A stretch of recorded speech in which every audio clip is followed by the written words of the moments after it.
C'est parti pour C'est votre emploi. Ce soir, on va parler des jobs d'été avec toi, Étienne. Salut, Étienne. Salut, Da. Tu vas bien? Très bien. Étienne Glaise, donc de l'étudiant. Revoilà l'été, caissier, animateur, hôtesse d'accueil, saisonnier agricole. Si vous êtes à la recherche d'un job d'été, soit pour financer vos études, vos vacances aussi. Alors, on répondra à toutes les questions. À quel âge commencer? Quels sont les secteurs qui cherchent encore des bras? On vous dit tout dans C'est votre emploi. Et pour commencer, Étienne, pour beaucoup de jeunes, l'été, le job d'été, c'est une découverte du monde du travail. C'est un peu un rituel où tout le monde... Oui, c'est un passage un petit peu à l'âge adulte. Je ne sais pas si toi tu te souviens de ton premier job d'été, mais à la fois c'est le premier emploi, c'est le premier salaire, voilà, donc c'est les débuts dans la vie active. Premier amour aussi pour certains. Il y a des sondages qui ont été faits à l'occasion d'un job d'été. 40% des gens te disent qu'ils ont une relation amoureuse aussi. Alors je ne sais pas si c'est l'été ou si c'est le job, mais en fait ce qui est sûr c'est que le job d'été, même si c'est pas toujours très bien payé, ça laisse toujours un goût délicieux de nostalgie et de tendresse parce que c'est le charme des premières fois en fait, tout simplement. Si je cherche un job d'été actuellement, par quoi commencer justement pour mes recherches? Alors quand je suis un jeune, moi voilà, c'est mon premier job, et c'est vrai comment on organise ses recherches. Partez de vos envies et de vos besoins, parce que les motivations peuvent varier selon les jeunes. Je veux travailler l'été pour me faire un peu d'argent et financer mes vacances ou mes projets. Est-ce que je veux travailler 2 mois d'été? Est-ce que je suis prêt à travailler 2 mois d'été, juillet, août? Ou est-ce, parce qu'il y a beaucoup d'offres qui recherchent sur 2 ou 3 mois, ou est-ce que je veux juste travailler 1 mois? Est-ce que je souhaite un job près de chez moi, à Paris, en Île-de-France, pour pas avoir à payer le logement?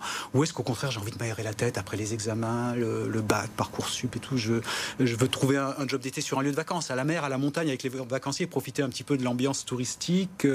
Ou alors je peux aussi chercher un job en lien avec ma formation, c'est-à-dire c'est un job utilitaire. Donc là, la réponse à toutes ces questions va permettre de concentrer sa recherche, voilà, parce qu'il y a énormément d'offres, c'est même pléthorique actuellement, vraiment partir de ses besoins, de ses contraintes. Il y a beaucoup d'offres qui vont exiger par exemple d'avoir le permis B, donc si j'ai pas mon permis de conduire, je ne peux pas postuler, donc il faut tenir un petit peu compte de ses envies, de ses besoins, de ses contraintes. Ensuite, le deuxième point à faire, c'est de faire le point sur ses talents, ses compétences, sa formation, voilà, savoir ce qu'on sait faire. Et à partir de là, je peux commencer à répondre aux offres et à postuler, ou envoyer des candidatures spontanées aussi à un employeur qui m'intéresse. Bien faire le tri donc dans sa tête avant de chercher un job. Et à partir de quel âge justement on peut commencer à postuler? Est-ce qu'il faut absolument être majeur? Eh ben, en théorie, la loi, tu peux dès 14 ans, mais c'est vraiment très très difficile dès 14 ans. Souvent, à partir de 16 ans, tu peux commencer à répondre à la plupart des emplois saisonniers. Ce qu'il faut, c'est avoir l'autorisation écrite de ce qu'on appelle le représentant légal, en clair, papa ou maman, le daron, la daronne. Voilà. Mais tu as raison, dans la plupart des cas, les employeurs vont quand même privilégier les candidatures des jeunes qui ont plus de 18 ans. Mais en insistant, en montrant qu'on est mature, en faisant preuve de sa maturité, on peut y arriver. Voilà. On est le 1er juin, Étienne. Est-ce que c'est pas trop tard déjà pour postuler, ou est-ce qu'on peut trouver encore des offres et dans quel secteur surtout? Là aussi, le conseil qu'on donne traditionnellement, c'est de commencer à chercher février-mars son job d'été, mais en fait, il y a énormément d'offres encore actuellement. Beaucoup d'offres qui sont non pourvues dans plein de secteurs qu'on va, je sais pas, dans l'agriculture, dans le tourisme. Voilà, il y a même des restaurants qui peinent à trouver des plongeurs, des commis de cuisine, des serveurs en salle. Voilà, à tel point qu'il y a des restos qui ne peuvent pas ouvrir tout le temps, et que même la profession organise en ce moment de l'immigration professionnelle, comme ça se pratique déjà dans l'agriculture de longue date, c'est de faire venir des travailleurs du Maroc, de Tunisie pour la saison d'été, pour pouvoir... Il y a 270 000 offres d'emploi à pourvoir, saisonnières, dans l'hôtellerie-restauration en ce moment. Donc oui, on peut trouver à partir du moment où on cherche, on est motivé, on trouvera. Et puis il y a beaucoup d'employeurs qui recrutent en dernière minute, encore en ce moment. Il y a des candidats qui cherchent en dernière minute, mais il y a des employeurs aussi. Toujours dans le cadre de l'été, des vacances, du tourisme, l'hôtellerie en plein air cherche particulièrement du monde aussi. Oui. Là, j'ai reçu un peu des informations je sais plus, il y a une chaîne qui s'appelle de camping. L'hôtellerie de plein air, c'est les campings principalement, les mobil-homes, tout ça. C'est la chaîne Homer, voilà, qui recherche 300 personnes actuellement. Là, et leurs campings sont basés dans le sud de la France principalement. Donc, ils cherchent des techniciens de maintenance polyvalents. Alors, il n'y a pas de qualification requise. Ce qu'il faut, c'est être bricoleur, dégourdi, pour effectuer des petits travaux de réparation, d'électricité, de plomberie, petites réparations courantes, parce que le vacancier, il a tendance à casser beaucoup, donc il y a toujours des... Voilà. Et puis de toute façon, il recherche toujours des réceptionnistes à l'accueil du camping. Voilà, principalement réceptionnistes. Alors si aussi des surveillants de baignade, si tu as un diplôme, voilà, parce que ça on manque énormément de maîtres nageurs sauveteurs, ça il y a une pénurie. Mais surveillant de baignade, on n'est pas obligé d'avoir le diplôme officiel, le BNNS, je crois. Voilà, mais aux surveillants de baignade, voilà, des petites qualifications suffisent. Voilà. Puisqu'on parle de baignade, oui, dans l'animation, le sport, les loisirs, là aussi on peine cette année à trouver preneur. Oui, les animateurs de séjour, les moniteurs de colonies de vacances. L'année dernière, par exemple, il y a des colonies de vacances qui n'ont pas pu se tenir. Tu sais qu'il faut le BAFA, ouais. Voilà, le fameux brevet d'aptitude aux fonctions d'animateur ou de directeur si on est directeur de séjour. C'est le diplôme nécessaire pour encadrer des collectifs de jeunes.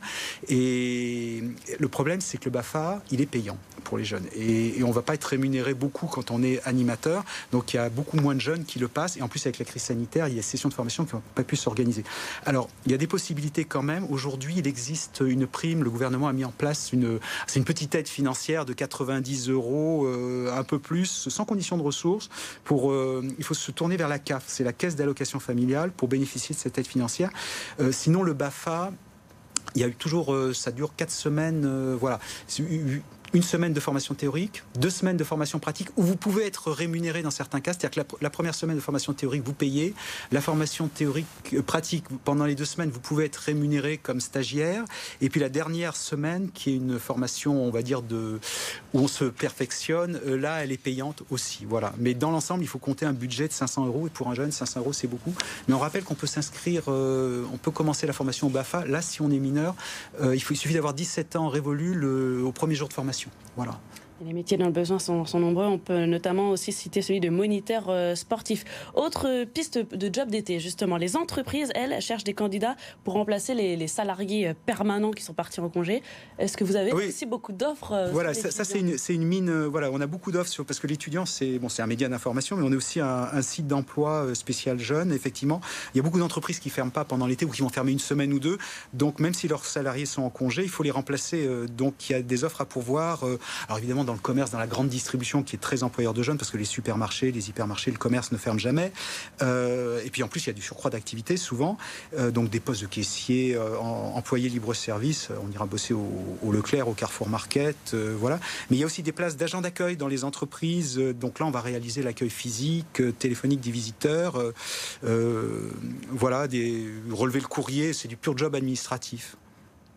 Est-ce qu'il y a des jobs insolites? On veut tout savoir. Alors, il y en a beaucoup moins, évidemment, que dans le commerce, dans la restauration ou dans l'animation, bien sûr. Mais, je sais pas, moi, j'avais reçu au printemps une offre assez job insolite et job de rêve, testeur de vacances. Alors, j'ai regardé ce que c'était. En fait, ils payaient des étudiants. C'était une chaîne d'hôtel club qui payait les étudiants pour tester les vacances en début de saison et pour ensuite faire des petites capsules vidéo et en faire la promo. Ça peut intéresser des étudiants, voilà, qui là... des étudiants en communication qui veulent devenir community manager, ça peut être tout à fait pertinent. Il y a le job de croque-mort, on n'y pense pas. C'est pas forcément un job insolite, mais c'est très très jeune en fait. Et la mort prend pas de vacances. Il y a 200 000 morts par an chaque été, et c'est très très jeune employé funéraire. Donc il y a vraiment des postes. En plus, on développe des qualités relationnelles humaines, d'empathie qui sont importantes sur un CV. Ça fera réagir un recruteur quand vous chercherez un emploi pérenne. Alors dernière question, assez rapidement, Étienne, parce qu'on commence à manquer de temps, mais ça intéresse forcément les jeunes là, qui cherchent un emploi. La question de la rémunération, est-ce que tu as des conseils pour gagner un peu plus que le SMIC? Oui, c'est difficile. Oui, écoutez, en ce moment, on peut être en position de force, surtout si l'employeur il a des besoins urgents, immédiats. Vous pouvez essayer d'obtenir des avantages, un salaire un peu plus élevé que le SMIC. Sinon, négocier justement ces avantages dans le tourisme, privilégier les offres dans le tourisme, dans les loisirs et l'agriculture, privilégier les employeurs qui vous offrent le gîte et le couvert. Moi, j'ai interviewé la DRH de l'UCPA. Vous êtes, même si c'est payé au SMIC, vous êtes logé, nourri. Donc, c'est que du bonus. Oui, des dépenses en moins. Voilà, et puis on bosse de 7h à 13h, par exemple, employé en cuisine. Et ensuite, on a tout l'après-midi de libre pour aller à la plage. Et ben ça, c'est un très bon programme. Merci beaucoup, Étienne, pour toutes ces informations. On enchaîne tout de suite avec les 3 informations de C'est votre emploi.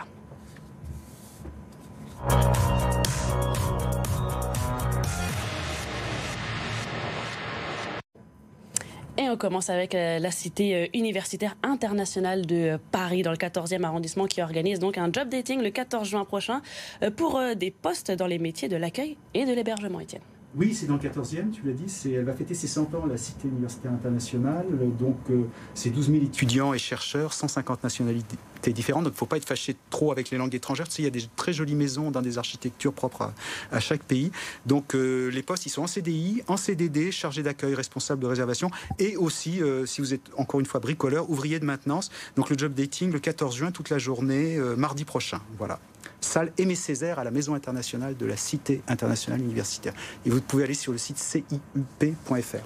Très bien, c'est noté. Encore un salon. La saison des salons n'est pas terminée. Encore le salon de l'étudiant des formations avec ou sans alternance se tient le samedi 25 juin à l'espace Champéry. Oui, à mettre dans vos tablettes aussi. C'est le dernier salon de la saison. On en a 120 des salons et ça, c'est celui qu'on organise en fin de saison. Donc, et notamment, on a un espace Recruit Day où vous pourrez échanger avec des employeurs qui sont présents, qui recrutent en alternance pour la rentrée. Vous pourrez vous faire coacher pour votre recherche de contrat en alternance, CV, lettre de motivation, entretien, par Pôle emploi et CV Designer. Voilà, donc on peut s'inscrire sur le site de l'étudiant.fr, rubrique salon. Très bien, merci beaucoup Étienne pour toutes ces informations. C'est déjà la fin de votre emploi, c'est passé rapidement. Vous pouvez retrouver dès demain Marguerite Dumont pour C'est votre santé. Voilà, ça va s'afficher sur l'écran. C'est votre santé demain avec Marguerite Dumont pour parler notamment des troubles alimentaires.